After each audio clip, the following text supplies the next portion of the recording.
Solutions UK. Are you looking for best practices and innovative strategies to foster confident, lifelong readers? Join the free online International Reading Conference on the 11th, 12th and 13th of June. Hear from speakers like TV personality and education expert Basit Siddiqui, beloved children's author Michael Rosen, fluency expert Tim Rosinski, EEF specialist Chloe Butlin, the National Literacy Trust's Irene Picton, and a range of experienced practitioners, including MAT leaders, deputy heads, heads of English, high-level teaching assistants, and school librarians. Through the three-day conference, speakers will explore a range of topics at the forefront of the current educational landscape, with sessions relevant for all educators and key stages.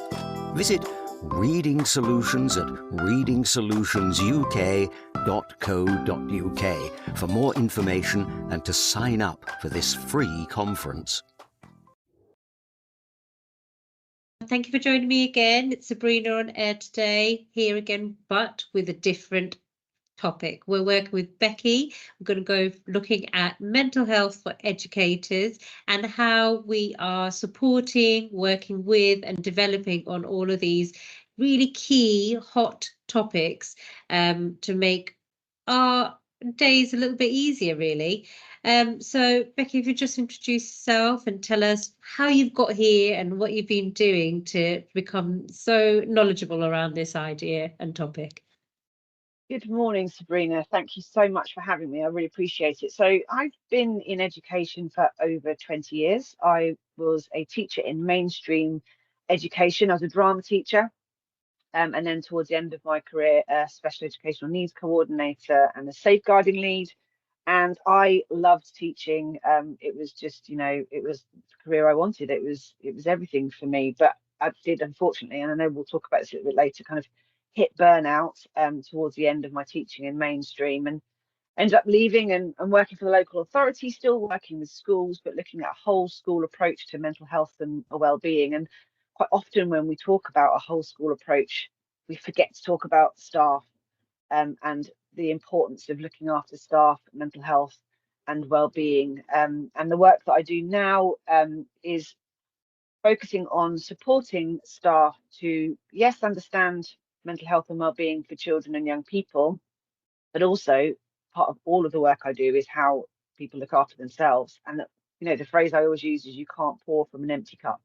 You can't help other people if you don't have the kind of the sleep, the eating, the ways of looking after yourself. It's just not possible. And I think one of the struggles with the teaching profession is that we work so hard and still expect to be able to work at the same level, and I just don't think it's possible. So I mean, if we unpick a little bit of that.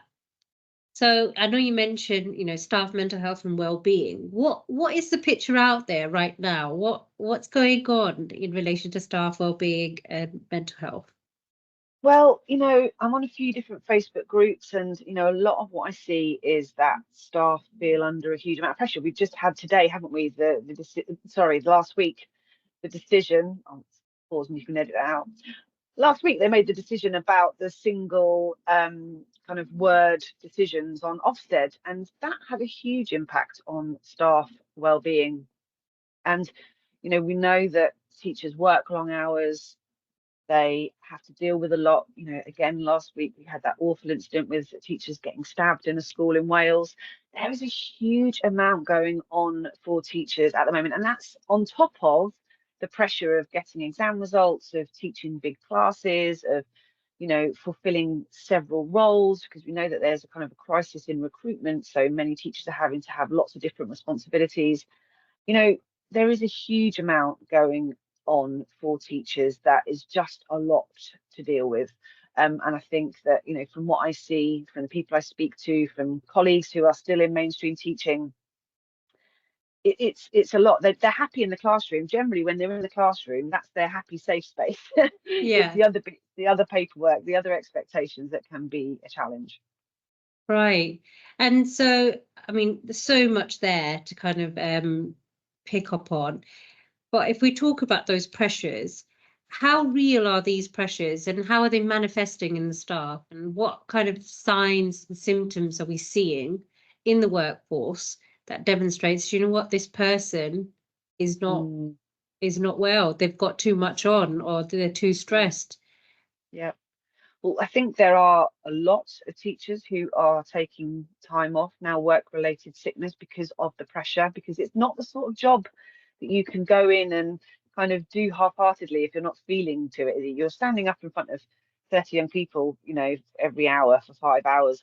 It's not the sort of job you can really put on a brave face for, I don't think. I think lots of people try, but there is a point at which it becomes really difficult to do that. And so I think there is kind of the numbers of teachers leaving the profession altogether, the numbers of teachers having to take time off is huge. And just, you know, and a lot of this I'm talking about now is anecdotal, but, you know, hearing about the effect it has on marriages. And I know it had an impact on my marriage, because if you're married to a teacher, you know, you barely see them quite often. For a lot of people, you know, I know I was working till 11 at night, and I was working every weekend. I was working in those all those amazing holidays we get, you know, I was working through most of them. So it has an impact not just on the person, but on their relationships, on their families, and it's just impossible to be at your best when you're working under that pressure, I think. I used to teach on the teacher training, and I remember I used to have new staff used to say, "Oh, I want to be a teacher, I want the holidays." And I used to say, that's such a false economy, that you don't understand that although you're not coming on site, or maybe you are, but you don't have to come on site, you essentially are still working because you take home your books, you're marking, you're responding to emails, you're sorting out cover, and all of that is happening, except you're supposedly on holiday. Yeah. And I If you, used to tell the staff, God, I was going to say, if you know, I'm sure most teachers would agree, when you get to the end of that half term, you literally have nothing else to give. You need that holiday, don't you? It's not a case of it's a nice to have. It's a, like, if I don't have this, how I'm would not going to I? be able to go much further. Yeah. Yeah, and there are in some cases as well, when you get to that holiday, it certainly was for me when I was teaching. Um, I saved up all the bugs and all the, you know, when you're feeling run down, you kind of wait until it's holiday time and think, right now I can be ill. Yeah, And it's absolutely. That's the always thing, isn't it? October half term, Christmas, you always needed at least a week out to finally just have that cold or that flu or that chest Yeah, infection yeah, that was yeah. waiting for you. So yeah, definitely. We're seeing that as well in the FE sector, that the massive increase in work-related stress, work-related absences. We're seeing people kind of being a bit more open about disclosing that, you know, that they're feeling pressured, they're feeling stressed, they're feeling anxious. And so staff are saying, you know, I'm not coming in, or I'm not doing that. I don't know if we're at a point now where organizations are effectively responding to that or knowing what to do. So what would you recommend if you were a manager, or if you're an organization where you're seeing this happen in your workforce? What kind of strategies or what can we put in place to support an increasing number of staff feeling like this? Well, you know, I think it's very difficult for schools, colleges, because a lot of these pressures are external. They come from central government, and it's not as if a school can just turn around and say, "Oh, well, we're not worried about what GCSE A-level results we get." That's just not going to happen.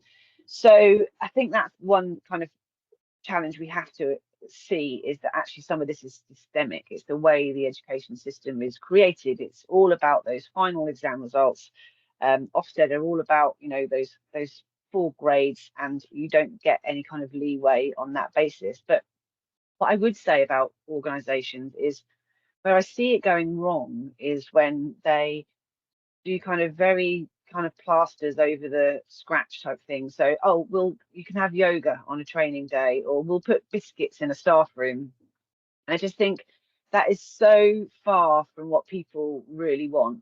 People want an expectation that they don't have to email and reply to emails at midnight or at the weekend. They want an expectation that they're not going to be asked to write lots of reports at the same time that they've got parents' evening. They want things in the system that look after their well-being, rather than, and you know, biscuits in the staff room are nice, but they should be an add-on, not the well-being program as a whole. And I think the only way you can really do that is to speak to staff. You know, we talk a lot about co-production. Well, I certainly do co-production with young people and working with young people, but we need to do that with staff as well. We need to really understand, as much as senior leadership teams will have been teachers, it's very quick to forget. You're very quick to forget what it's like to be in front of the classroom 5 hours a day, you know, and teaching that load. So taking the time to actually work with staff to understand, because the pressure points will be different in different schools. It's not a case of being able to go, this is the program we should all be working by. It's got to be different things for different schools, dependent on what the need is. So different schools need to look at it, and the only way they can do that is by speaking to stakeholders. What do staff need? What do students need to be successful? How do we make those two things happen? Because happy, well staff will absolutely feed into successful students, because it's a no-brainer. And when we're talking about the successful students, I think another barrier of seeing impacting staff mental health has been recent challenges with behaviours in classrooms. So behaviour is commonly known as the biggest reason why people leave teaching, because the undesirable behaviours from the students leads to such a mental load and a strain on the teaching staff. And recently it's been shown again in all of the kind of statistics and publications that poor behaviour is on the increase. How can we support staff who are day in, day out dealing with really challenging behaviours in schools and left quite powerless or limited in the scope of dealing with it properly? What can organisations, people, individuals, anyone do? Yeah, I think that's, again, it's a tough one, isn't it? Because there is no easy fix. I think COVID has absolutely had an impact on young people and their ability to cope. I think, you know, when we're talking about behaviour that challenges us, I would always go from the point of view of having the time and the capacity to explore why that behaviour is happening. Now, I don't think classroom teachers have that time necessarily, and that's why I'm always, you know, always so saddened when it's always the pastoral non-teaching staff are the first ones to go if they have to make redundancies, or it's seen that we don't have money for those kind of roles. But actually they can make a huge difference. Funding for SEN, kind of really putting a focus on additional needs and looking at what is underlying this behaviour. How do we understand this behaviour? And ensuring that teachers have training in trauma-informed work. And again, it's not for me to, I'm not saying that teachers need to be able to be a mental health first aider at that point of the door when they walk through. It's really tough to do all of those things, but there needs to be the support system and the network to be able to look at why the young person or child is behaving as they are, the external resources which we don't have to kind of support that and think about what we can do for that young person, but also really robust support and pastoral support to ensure that there is somewhere for that young person to go if they're not able to go in that classroom at that point, and that the teacher isn't having to have a big standoff with them when their behaviour isn't as it should be. There are so many different things that we can be looking at, but it comes down to funding, and it comes down to what are the priorities. And when the priorities for the schools are results, then maybe other things go to the wayside. I know lots of brilliant schools where they prize results, but they know that the way of getting there is by having good pastoral care, having good training for staff, having good additional support for young people that need it, and, you know, ensuring that young people get the support that they need and teachers get the support they need as well. You know, hopefully I'll get the opportunity to bang on about supervision or some sort of support for teachers where they can actually talk about what they're experiencing in the classroom, rather than just line management meetings where they're ticking off jobs that they've done or haven't done. We're talking about kind of the funding and all of the elements that can support the behaviours such as the pastoral care. I know of several organisations that are investing into that. However, these posts are just not filling, so we are unable to recruit. What is happening in terms of people wanting to come in and support the mental health and whole school well-being? Is there something that you could share about that sector, and as to why is it so unappealing to want to do such a rewarding job? Why do people want Well, to? Is qualifications? I don't know. it might be qualifications. I find that often non-teaching roles are very poorly paid. So it depends on the rate of pay. If you think, I personally think teaching assistants are some of the most important adults that we have in the school in being able to support in this work, both in colleges and in schools. And I think they're Definitely. so poorly paid that, it's no wonder that people aren't kind of rushing to fill those jobs when it's like, what, 15,000, 16,000 pounds a year pro rata, but yet they are often facing some of the most challenging behaviours, dealing with those things. If we really put our support and money into those kind of staff, we would probably get to deal with those things, or be able to give them the training that they need to be able to do those things. So I think that's a big part of it. I think the press doesn't really give us a very good idea of what school. If you just read the press, you would think that all schools were full of rioting teenagers constantly, and it was just a war zone, which we know, it's tough, but it certainly isn't that. So I think, lots of people will look at that and think, no, not likely. But yeah, then maybe it's about the progression as well, of how what progression is there for people going into those roles. What is the progression? Is there progression? Are you aware of? It's not something that, I'm not aware of. I think it would be brilliant to think about how you could have learning mentors that then could go into leadership in those spaces, and take on other qualifications, and think about what that might look like. But it's certainly not seen as a profession as such, I don't think, in many ways. Mm, interesting. So, you were talking about the press there, and obviously some of my favorite things to do is to scroll the socials and see what's happening. Um, how is it perceived in terms of staff mental health out there, and mental health for educators as a whole? Is there a recognition? Is there, I mean, I know obviously the story with the inspection and the headmistress, it really did turn an eye towards it. But prior to that, was there much? And following on from that, is there anything Mm. substantive that you're seeing? Well, I think COVID did do teachers a favour in some respects, because parents were at home trying to oversee education and realizing that it's not as easy as they might have thought. So I think in some ways that gave people an insight into what teachers are trying to do every day. But I definitely think there's still this kind of idea that teachers work from 8 till 3 and have all these holidays, and I do think that there is a lack of understanding of what is actually going on in the classroom. So I do think that, kind of, it would be good to have some press that actually explored what the realities are of teaching. And for a person who's obviously dealing with those issues, and supporting teachers, what do you think is what's working for specific individuals, and what do you think might be beneficial for more people to try? So I think it's one of the hardest things, but I think it's about having boundaries. And we talked a little bit about that at the beginning, when some teachers are kind of pushing back and going, no, actually, that's not in my job description, or that's not, people being asked to do work outside of the kind of the allotted hours. There's, people kind of just assume that teachers will work till 5 and work in the holidays. No one's ever kind of thought about the time that we should be working and the hours that we should be doing. So having boundaries, being clear. I know that when I was teaching, my biggest struggle was that I had emails on my phone and I was constantly checking them.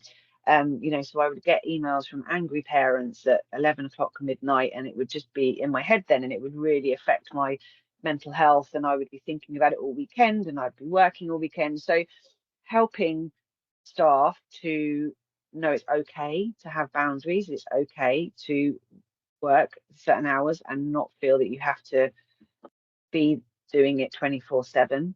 But that will only come when the workload allows it, because there is a lot of stress when you're not getting through the things you need to get through. And that's when you will work those extra hours to get it done, because no one wants to walk into a classroom unprepared. No one wants to do that. No one wants to not mark the work for their students. But it's balancing that with the paperwork, the reports, the things they have to do, or are told they have to do, that take up the hours and hours, the paperwork, etc. The changing in the different approaches that schools do quite regularly, often. How do we do that and ensure that teachers can have boundaries in place to look after their well-being and know that it's okay to have that? I felt guilty for a long time about worrying about, about taking time off, about not working lots of hours. It almost becomes not a competition, but if you're not working till midnight, you feel like you've not done enough, and that's ridiculous. Do you think that staff, when they start doing that, when they set up those boundaries, do you think they're likely to be understood why they're putting up those That's boundaries? Why it's got to come from the top. That's why it's got to be through leadership. That's why it's got to be an ethos in the school. It can't come just. Absolutely, staff can do it themselves, but it really has to be an ethos from the school. It really has to be clear that the SLT do not expect you to do X, Y, and Z. In order for it to work, because otherwise you potentially, I'm on a particular Facebook group where people are talking about leaving the profession because they are being told they have to do things at 4 o'clock on one afternoon, 8 o'clock the next morning, and things that you just wouldn't expect anyone to be able to get done. But there's a high expectation that SLT are kind of putting on people, and that's only because SLT then have that high expectation on them from Ofsted. I'm certainly not bashing senior leadership team here. I was on the senior leadership team. I know the pressures that you are under, and we've talked about the impact it can have to not get a good Ofsted result. And so that's what's led to it. But it has to be an ethos of the school rather than an individual, I think. Well, if you are a lecturer or a teacher within a school or an organisation that hasn't got that ethos, is there something that that could happen? Because that's a lovely concept and a lovely idea, but I'm not sure a lot of organisations are there yet. And ultimately, even if they say we don't expect you to do this, you'll find they're the ones sending an email at 9 p.m. So then you think, oh, if my boss is sending me an email at 9 p.m, I better read it. So sometimes it feels like they're saying, they're giving the lip service. Yeah. We don't want you working out of hours, and we're very conscious of that. However, you find that actions are quite different. So if you were a person kind of seeing that and facing that, and you knew that it was bringing you down and impacting your well-being, what advice would you give to them, or what could you suggest that they do to help manage and support that, if there is any? Well, I mean, there hopefully would be the opportunity for them to speak to senior leadership teams, speak to their line manager, explain the impact that it's having on them. Worst case scenario, they could speak to their union, because a lot of the things that people are being asked to do potentially are outside of their contracts and the expectations from teacher standards, so if they wanted to go down that route, then they would be absolutely within their rights to do that. Speaking to governors is another thing that potentially could be done, but it's just sad that we're in this situation where people feel unable to speak to their leaders about things that might be impacting their mental health and well-being, because ultimately it's the young people in the school that will lose out if that person is not able to do their job properly.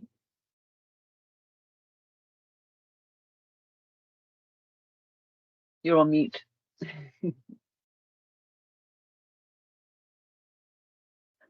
Yeah. Do you find instances where you are working with certain organisations or people and they just don't understand, and you feel like, what can I do to let you see what's going on here? And how have you had then to respond to them?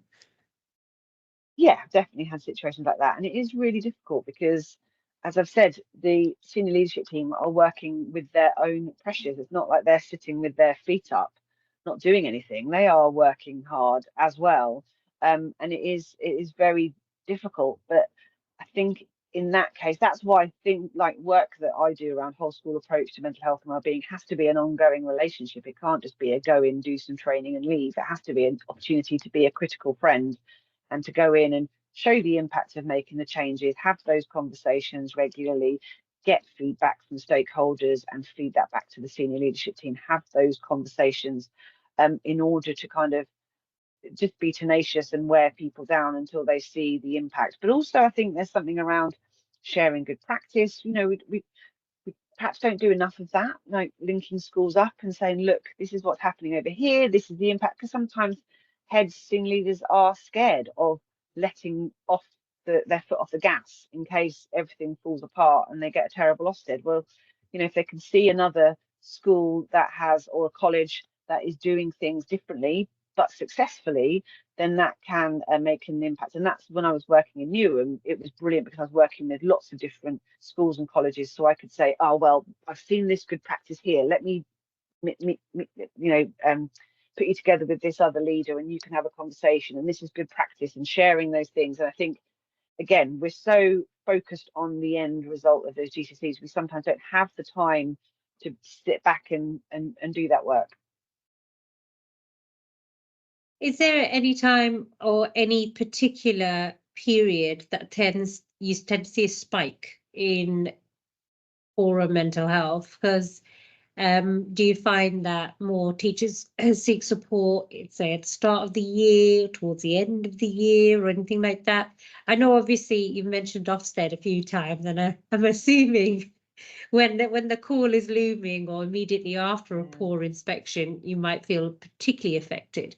So I just wondered in terms of... Yeah, I think definitely, obviously January is the hardest, you know, coming back after Christmas and dark months, you know, short days, etc. But we talk about Ofsted coming, but I've had experience being in schools where the fear of Ofsted is constant, where that is what people are talking about all the time. They're focusing on what if Ofsted turn up, and there's only like a little honeymoon period just after an inspection where they can't turn up because they've only been there a couple of weeks before, and then you get back on the hamster wheel. So I think potentially a lot of schools are feeling this a lot of the time. Wow. So like the Ofsted thing can really just kick back up again a few months after. Yeah. Oh. And what in terms of that hamster wheel, is it just, as you mentioned before, the paperwork, the admin, the working long hours to ensure Ofsted readiness? So would you say Ofsted was a bigger threat to mental health and well-being than, say, the target grades, progress 8, and all of the other kind of stuff we have in secondary schools and FE and things like that? I think absolutely. I think Ofsted is one of the biggest threats to staff mental health and well-being, because it is such a kind of a cut and dry. If you don't get the good or outstanding, then that could mean dropping numbers of young people. That means that you are struggling for funding as well. There's so many things that come with that that Ofsted decision.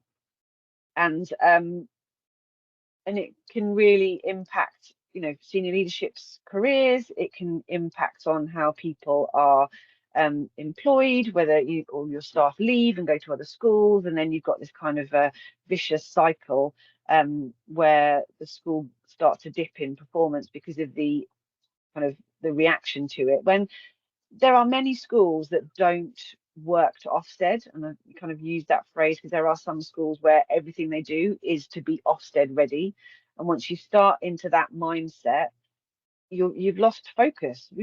You're there to educate young people, aren't you, and children, and to create the kind of next generation, not to keep Ofsted happy. And that's where we then lose kind of focus on what we can do to have an impact for young people. Reading Solutions UK. Are you looking for best practices and innovative strategies to foster confident, lifelong readers? Join the free online International Reading Conference on the 11th, 12th and 13th of June. Hear from speakers like TV personality and education expert Basit Siddiqui, beloved children's author Michael Rosen, fluency expert Tim Rosinski, EEF specialist Chloe Butlin, the National Literacy Trust's Irene Picton, and a range of experienced practitioners, including MAT leaders, deputy heads, heads of English, high-level teaching assistants and school librarians. Through the 3-day conference, speakers will explore a range of topics at the forefront of the current educational landscape, with sessions relevant for all educators and key stages. Visit Reading Solutions at readingsolutionsuk.co.uk for more information and to sign up for this free conference. This is Teachers Talk Radio, and this is Teachers Talk Radio News.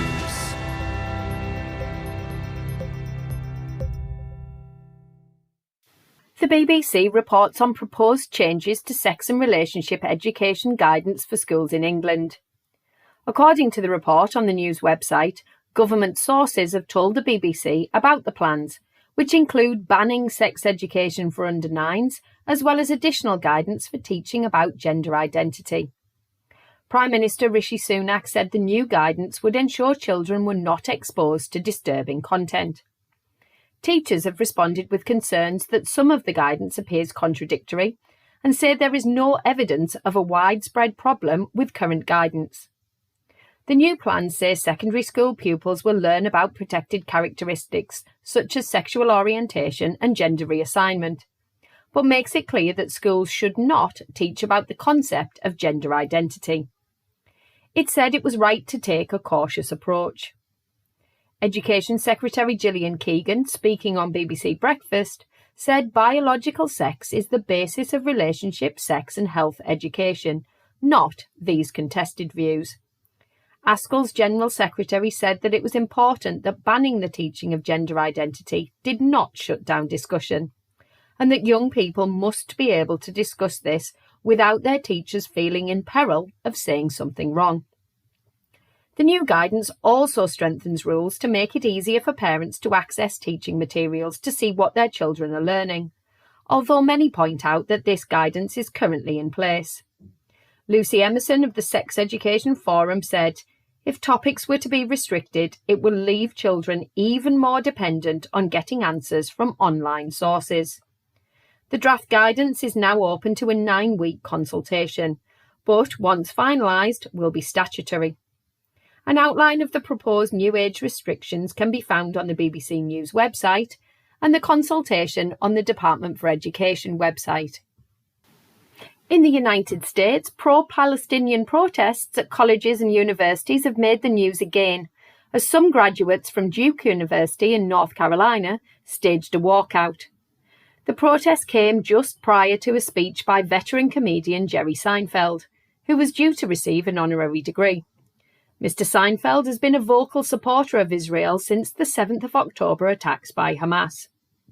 Some students stayed to hear the speech, but videos posted on social media also showed some booing and chanting slogans in support of Palestine. Whilst the ceremony at Duke went ahead, plans at other universities, including Columbia and the University of Southern California, have cancelled or restructured their main graduation ceremonies to avoid further complications.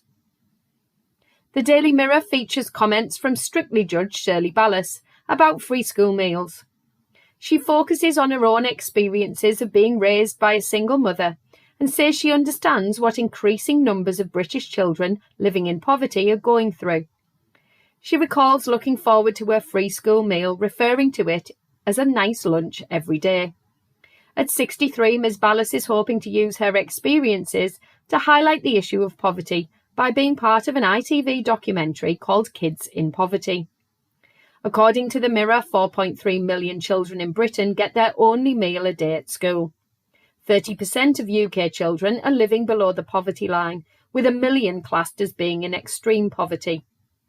Figures from the Joseph Rowntree Foundation say that the share of children living in absolute poverty has increased by 148% since 2017. And is at its highest level for 30 years. The documentary can be seen on demand, and full details of the article from the Mirror are on its website. Finally, students at Lancaster University have voted for all food served on campus to be plant-based, according to BBC Radio Lancashire. The Students' Union is supporting the gradual transition to 100% vegan menus with a target of 50% by 2025 and 100% by 2027. A campaigner told the BBC that Lancaster University has a goal of net zero by 2035 and that implementing a plant-based catering system aligns with this goal. The Countryside Alliance said too few students had been involved in the decision, with 18 of the 19 delegates on the Students' Union Council, who do represent 13,000 students, voting to support the motion. But the Countryside Alliance called it an attack on freedom of choice and said the decision should have been put to a wider student vote. Universities including Stirling, Warwick and Newcastle have also voted to go plant-based, although Edinburgh rejected the plan. The votes have been organised following Animal Rising's Plant-Based Universities campaign. This has been your Teachers Talk Radio News with Jo Fox. We have just finished talking about Ofsted, and we've talked about all of the kind of impacts that people can have with the workloads, balancing everything, expectations, and some of the different ways that we can set those boundaries, such as, removing emails off the phone and things like that. Do you sometimes find a resilience do you find resilience is lacking in the staff workforce? Because again, I've come from a teacher training background, and I've noticed the difference in the kind of staff or trainees that we're getting, where what before was never deemed as a problem, such as completing an assignment whilst working on your placement and things like that, there is a lot more I can't do this, or I need an extension, or the retention is impacted because they're dropping out. Is there something culturally beyond and extending outside of the sector that we're seeing in the newer generation of teacher trainees in terms of resilience? I mean, that's probably a little bit out of my area of experience. The people in my generation, definitely not. I wouldn't want to comment too much on teacher trainers. As I say, I haven't worked a huge amount with them, although that is something I want to do. I do think there is a difference in some young people's approach, in that they will be realistic about what they can do. They will not work themselves to burn out, and I think they will put their foot down and say, actually, this isn't acceptable. I want to do this a different way. And I think sometimes we can be of a generation that says, "I'll just pull your socks up and get on with it." But we're also the generation that are drinking 2 bottles of wine at the end of the week because we can't cope, or crying ourselves to sleep. So I just I think there's maybe they're doing it right. Yeah, exactly, absolutely. Yeah. Oh, excellent. Yeah, I suppose when you put it like that, yeah, that is a really good thing, because sometimes we're quick to judge, oh, well, I used to do this when I was a teacher, I did this, but really, has that benefited me, and has that actually, or has it made me go grey before my time and probably added a good few wrinkles? But I suppose that is that cultural awareness, and I suppose that generational awareness that we need to factor in as well when we're recruiting and working with staff. And there is a different dynamic, I think, with supporting educators from different generations and different sectors, and that's something that I'm starting to develop and work on myself, and recognizing, do you know what, maybe I need to take a different approach with yourself, whilst someone else might take a different angle. So that's good to note. When you mentioned about a whole school approach, could you please give a little bit more information about, the whole school approach to mental health and well-being, and talk to us about how you come across it? And obviously, I know that you offer services around supporting that, and that's your background. So yeah, define it for me. Oh gosh, define it for you. How long have we got now? So my first role out of teaching was working for Head Start Newham, who were a lottery-funded organisation working across London Borough of Newham, looking at a whole school approach to mental health. Well, whole organisations, we work with colleges as well, to mental health and well-being. And essentially, the premise is that it's no good having interventions that might support an individual young person's needs when it comes to mental health and well-being, if they then walk out the door into a corridor and they're bellowed at, or they don't have the support they need, or the extracurricular things that we know support people's well-being. So the work I did was based on the resilience framework. It was based on the academic resilience approach, which developed by Angie Hart in Dr. Angie Hart in Brighton. I think she's Professor Angie Hart, actually. I should say that before she tells me off. And the resilience framework, yeah, the resilience framework outlines all the different things that can help build resilience in young people. It's loosely based on Maslow's hierarchy of needs as well, that we can't expect young people to flourish if they don't have good housing, good, if they're not eating well, if they haven't got safety.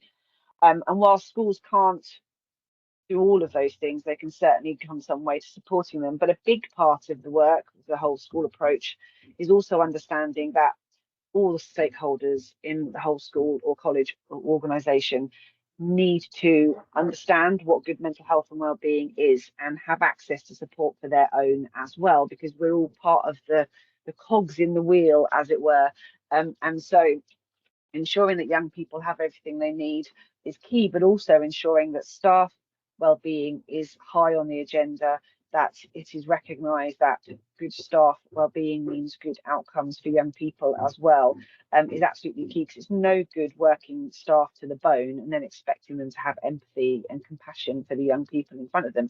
I know for a fact that when I was really struggling with my mental health, I was not the best teacher I could be. I had a short fuse. I struggled to deal with some of the situations that I was dealing with because I wasn't in a good place, and I just didn't have the kind of the fuel to do that. I know now that I'm in a much better place, I'm able to do that work. So the whole school approach is everything, thinking about young people, thinking about staff, thinking about the parents. How do we all work together in order to ensure that we have an understanding of what mental health and well-being is, and we can have lots of different facets that feed into that. So relationships are key to the whole school approach. Relationships with each other, understanding each other, knowing each other's challenges, and being able to work around those is absolutely key. And then lots of different things like extracurricular activities, taking responsibility, being trauma informed, all comes into place. But it is a long-term process. It's not something, I think some schools have thought of it, they can just do one training session or an inset day and that's it, done. And it's not that. It has to be embedded in everything they do. So in terms of embedding it, then would you recommend policies and procedures to reflect how they're going to do Absolutely. so? Yeah. And have the there language been any as well in policies and procedures, the language, how we talk about different aspects of the work that we do. I'm a big I know lots of people will probably shake their heads at this, but I don't think we should have behaviour policies. I think we should have relationship policies, because relationships are the things that are the crux of good behaviour. But when we talk about behaviour policies, all we talk about is focusing on a young person coming out of they're not doing what they're expected to do. But when we talk about relationship policies, we focus on building those positive relationships. And part of that is young people following what they're expected to do, feeling confident and comfortable to have that conversation. But things like language are really important, I think. So when you're talking about language, this is the language we use or within the policies, or the language we should be kind of articulating when enforcing those policies, or both? Both. Yeah, absolutely. It's got to be in the policy, and then policy and ethos have to come together, don't they? It has to be coming from the same place. And people will think it's kind of a woolly way of looking at things, but I just think language has such a impact on the way we see things. Have there been any examples you could share where you've seen really good practice in that ethos and the language being used well? Or could you give us an example of what you might want to see if you were a good mental health aware institution? So I think I'm trying to think of some. Always the way, isn't it, when you ask for something specific and it all goes out of your head. I can't think of any school I've ever worked with. I think things like the thing is, language is only as good as the things that underpin it. So I also want to be really clear that if you call your isolation room the reflection room, I get where you're coming from, but unless the young person is actually given time to reflect in that room, it is essentially still an isolation room. So Right. language is only as good as the actions that you put under it as well. It's a starting point. But things like changing from behaviour to relationship policy, talking about behaviour that challenges rather than challenging behaviour, because sometimes that challenging behaviour is That's what the young interesting. person needs to do at that time. It's a trauma response, potentially, not all the time, but sometimes it is a response. It's something that they do. So when we see it as behaviour that we find challenging, and we interrogate why we find it challenging, and then try and look behind that behaviour and why it's happening, that can have an impact on how we work on it and think about it. And you know, I was listening to the radio this morning and someone was talking about this idea that when we talk really negatively about a young person, or we talk about them being a nightmare or being a pain, it absolutely impacts the way we work with that young person. So bringing in that kind of that positive regard for the way that we speak about young people, the way that we speak about parents, the way that we speak about our colleagues, will ultimately impact the way that we deal with them.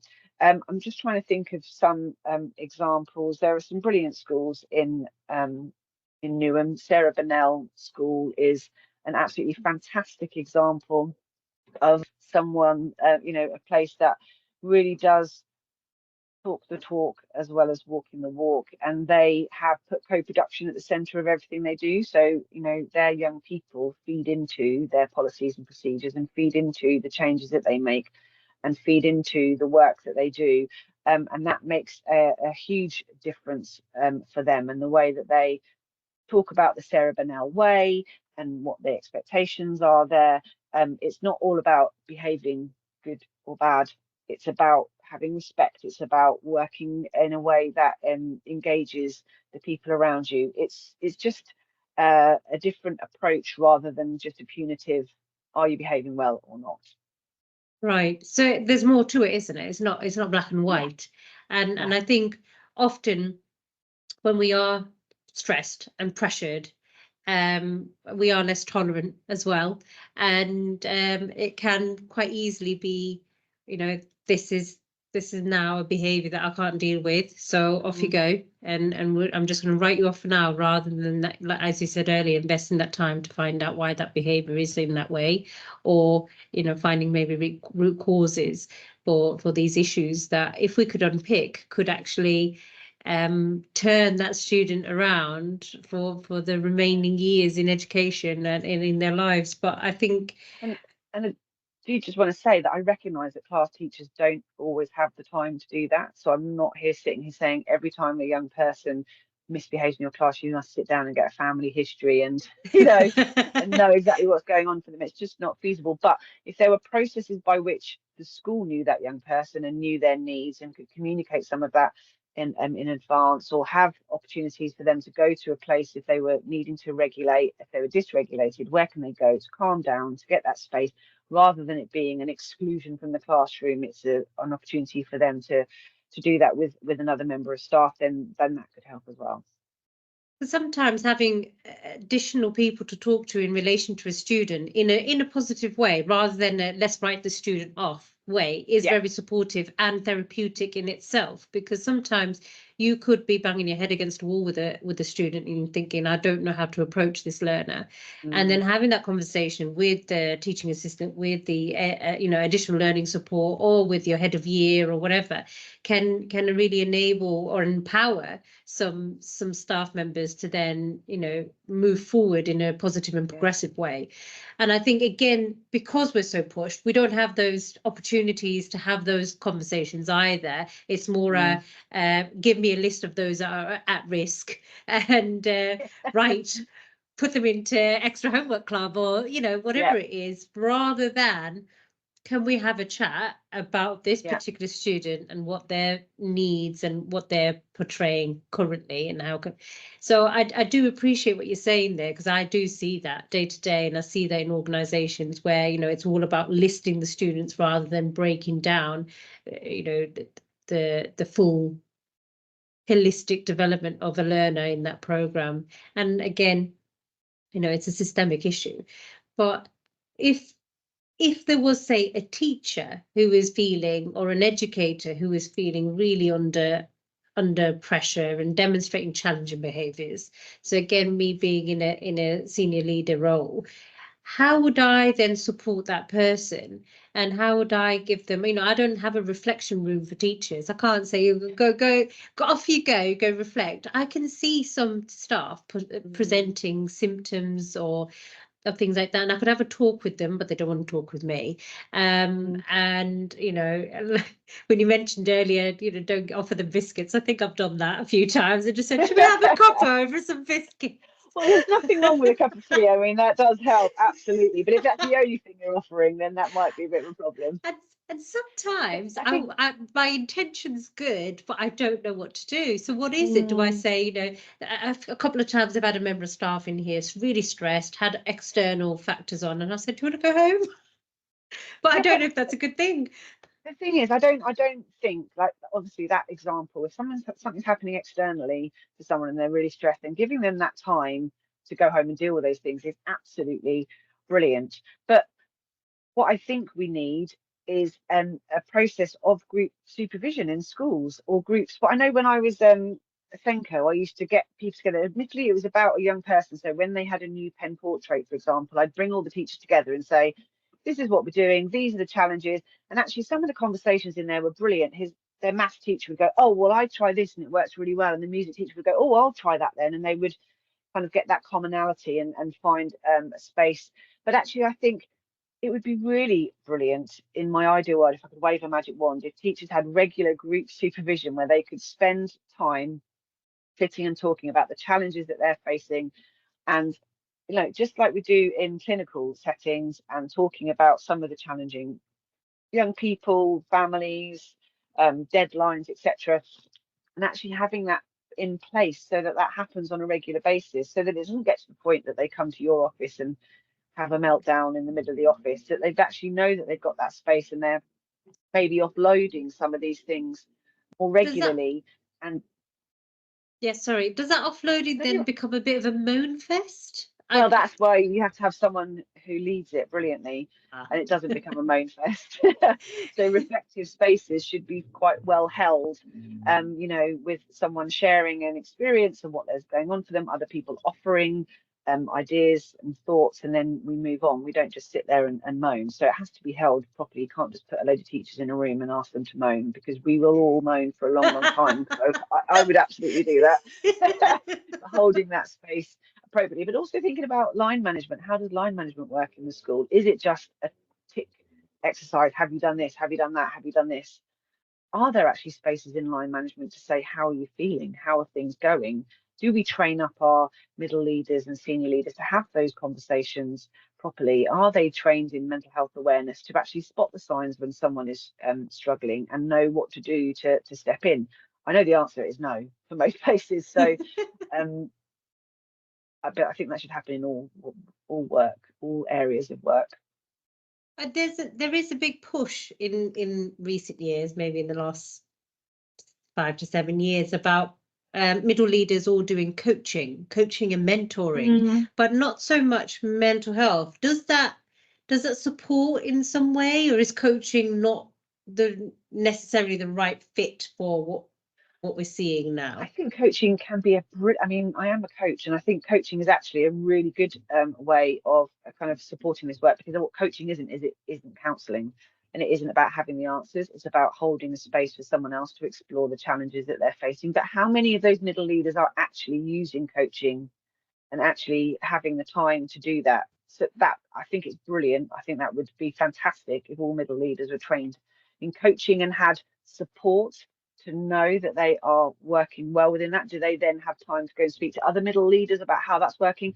I mean, we should put the time and money into it, but like you've already said, the pressures for all the other meetings that have to take place are huge, and it's got to be done properly, because teachers are busy people, and if they sit in a meeting and think this is rubbish, they just don't want to go back, do they? Their time is precious, so they want it to work well and know what the value is of it, and that it's going to be done effectively. I think sometimes those coaching courses, they're done once and then people are just left to it. whereas coaches, actual proper coaches, have regular supervision themselves and are able to explore how they're working in those spaces. Excellent.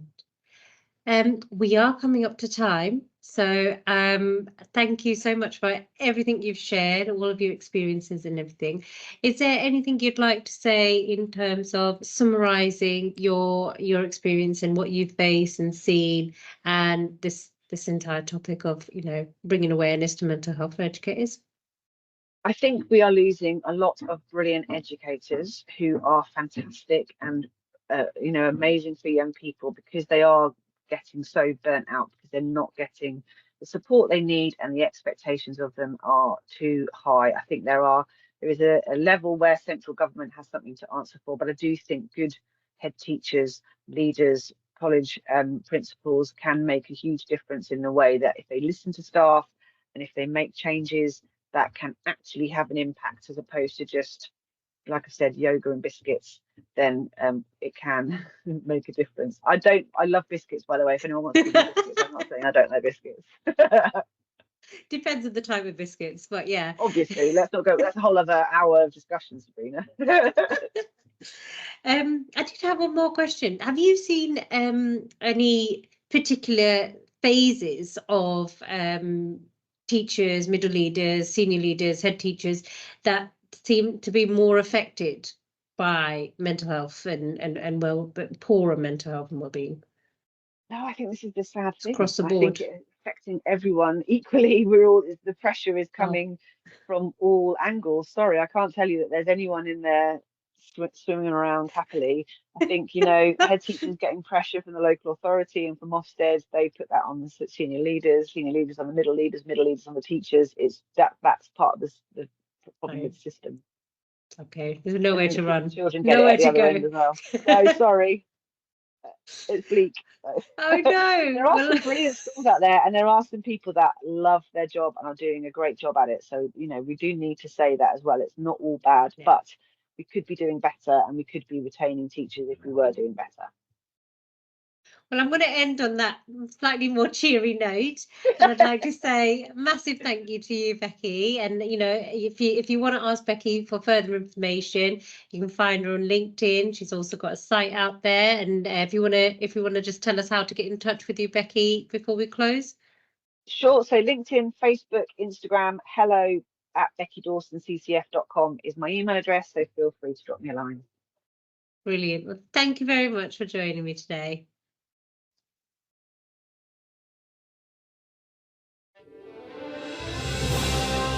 You've been listening to Teachers Talk Radio. Tune in live and listen back at ttradio.org.